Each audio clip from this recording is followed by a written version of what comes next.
So today we'll be looking at the transformations of logarithmic functions. And just like with all functions, there are those vertical stretch factors, horizontal stretch factors, horizontal translations, and vertical translations. And the order in which we'll be doing it are stretches and reflections together, and then translations is always our last step. So we're going to start by graphing our base function, so log base b of x, whatever that base b happens to be. And the easiest way to do that is to first come up with a table of values for the inverse function, because that would be the corresponding exponential function, and we know really well how to find a base function for exponential functions. And then because the log's just the inverse, all we're going to do is swap the x and y coordinates. Okay, and then once we have our base function, we can easily apply all of our stretches and reflections and transformations. So let's go through it and do that. So here's our first example. They want us to graph the function, state the domain and range, as well as the asymptotes for each function. So if we look here, we have a log with no base written, so that is base 10. So I need the base function, which is y equals log of x. Now to find a table of values for the base function, I'm first going to find a table of values for the inverse function. So this is really the inverse base. So in my inverse base function, so my y equals 10 to the x, I'm going to choose all my x's and I'm just going to plug them into this function to find my y. So if I plug in a 10 to the negative 2, then I would get 1 over 100. If I plug a negative 1 in there, I'll get 1 over 10. 0 would get me 1. 1 would get me 10, 2 would get me 100. And because this is the inverse of the base function, then we can actually find the table of values for our base function by just swapping the x and y's here. So now I have my base function, and you can take a minute and plot those points on your graph. Next, we need to look at what transformations have we applied here.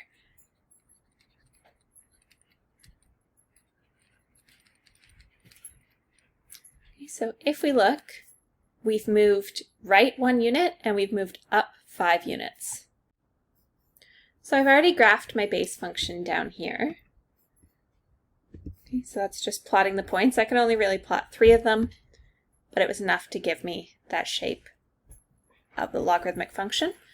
And now I just need to apply my transformation. So I'm moving each of these 3 points that I have, right 1 unit, up 5 units. I'll do this in blue. So I move to the right, 1, up 5. So just go right off the graph there. Okay, same thing here, right 1, up 5. And for this one, right 1, up 5.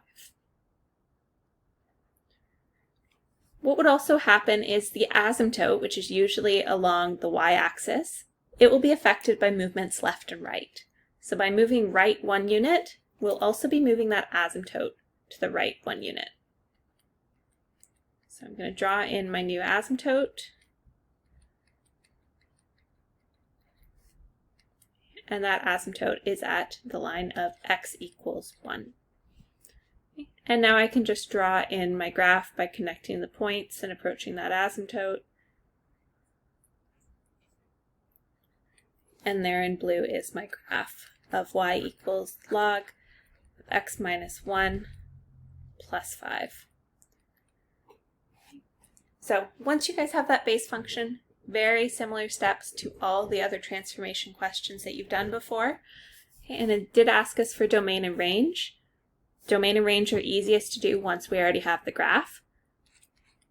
Now we can look at this and see the domain. It starts at 1 and it's everything above 1. And we do not want it equal to 1 because 1 is an asymptote. So x is an element of the reals, such as x is greater than 1. Okay, the range is really easy for this because it goes up and down in both directions. So the range is just going to be an element of the reals.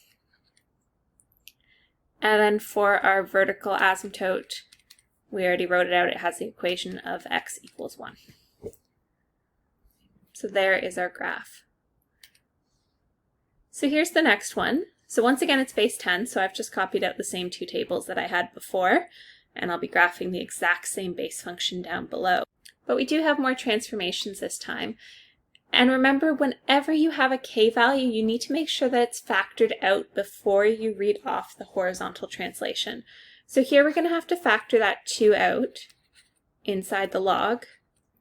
So it will be 2 times x plus 3 minus 1. Okay, so now that's our k-value.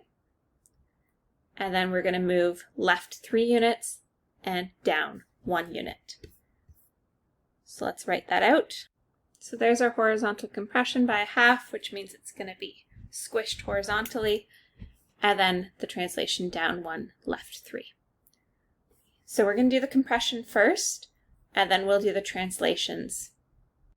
So first we do that compression. So to do a compression by a half, all we're going to do is we're going to take all the x values and multiply them by a half. So this x value was 10. Now it's going to occur at 5. So we're just going to put a new dot. This one was at 1. Now that same y value will occur at a half. And then this one was at 1/10, and now it would occur at 1/20th, which is pretty much the same point for us. And then we can connect this. Okay, so that green one there is now the graph of y equals log, and we've included the compression, so we're going to put the 2 there. So the log of 2x. And we're nearly done. The very last thing we need to do is just those translations. So we're going to go left 3. So that asymptote is also going to move to the left 3. So I'll start by drawing that in because it gives us a nice boundary for our graph. And we do always want to label asymptotes. And then for each point, all we're going to do is we're going to move it left 3, down 1. Left 3, down 1, left 3, down 1. Okay. And then now we can join those points, approaching the asymptote at the one end. It's not a very pretty graph that I've drawn there. Hopefully yours will be more rounded, but there is our final graph. So this is y equals log of 2x plus 6 minus 1. And once again, domain and range. So the domain here, we start at the -3, and it's everything above that.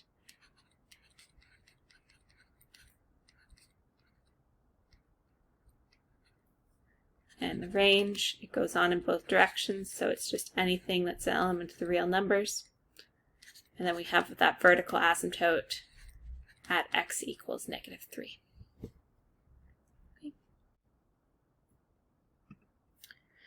So those first two examples both had base 10. Of course, we won't always be graphing base 10, but the same exact process is going to apply. So here we see that this time we have a base of 2. So to find the coordinates of the base function, log base 2 of x, we're first going to find the points for y equals 2 to the power of x. So using those same points, and remember you can use more points if they fit. For instance here, we can go up to 3 because that's going to fit on the graph.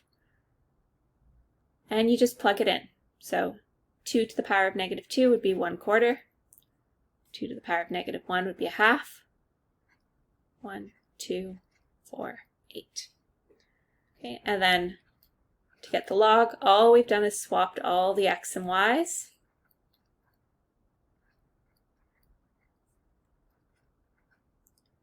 And then we can plot these in order to get the graph of our base function. So there I've plotted all my points, and I have a really nice shape for my base function there. Okay, so now going back up to here, we have a horizontal compression by a factor of 1/8. So in order to graph this, what we'd have to do is we'd have to take all of our x values and multiply them by 1/8. And what that would actually lead to on our graph is a tiny little baby segment of the graph. So it really wouldn't give us a nice graph, But if we use our log laws, we can actually make it easier to graph. Because remember, you have that product law, and here what you're doing is you're really taking the log of a product. So we can actually break that up into y equals log base 2 of 8 plus log base 2 of x. Okay, and that's just using that product law of logarithms. And what's nice about this is log base 2 of 8 is really 3, right? Because 8 is just 2 cubed. So what we actually have here is we have the log base 2 of x plus 3. So instead of doing a horizontal compression by a factor of an eighth, we can just do a translation up 3.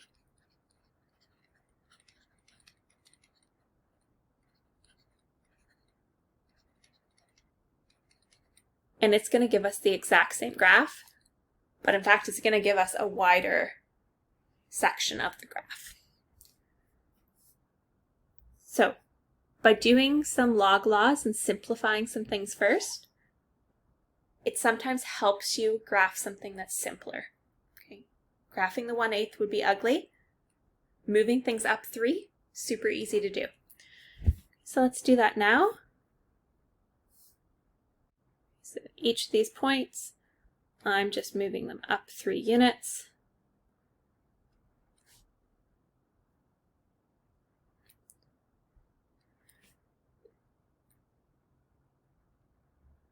And then I can connect them to get my graph there.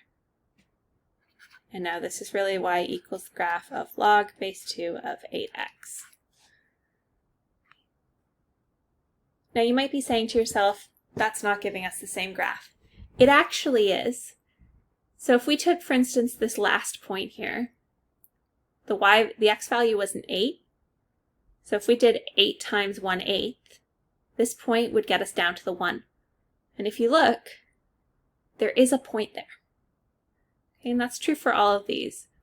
If you multiplied the 4 by an 1/8, it would have gotten us a half, and sure enough, the corresponding point is at a half. So it does get us all the points, it just gave us a nicer section of the graph, and it was a lot easier to do. So we can also draw in our asymptote there. It hasn't moved at all because we haven't shifted left or right, so it's still at x equals 0. Okay, so our domain, same as the basic function, x is an element of the reals such that x is greater than 0. The range, y is an element of the reals, and a vertical asymptote at x equals 0. So here I've done the tables for the base function and the inverse, 3 to the x. So the first thing here I would do is I would use my log laws, because you actually don't have another way to graph it. You can use that log law for division, and you can turn this into log base 3 of 27 minus log base 3 of x. Log base 3 of 27. 27 is really 3 cubed, so this just translates into a 3. So what we really have there is we have negative log base 3 of x plus 3. So in terms of transformations, we have a reflection in the x-axis, and we have a translation up 3 units.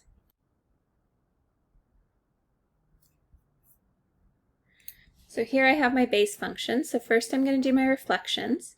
So reflection in the x-axis just means take any point that was here, make it negative for the y value.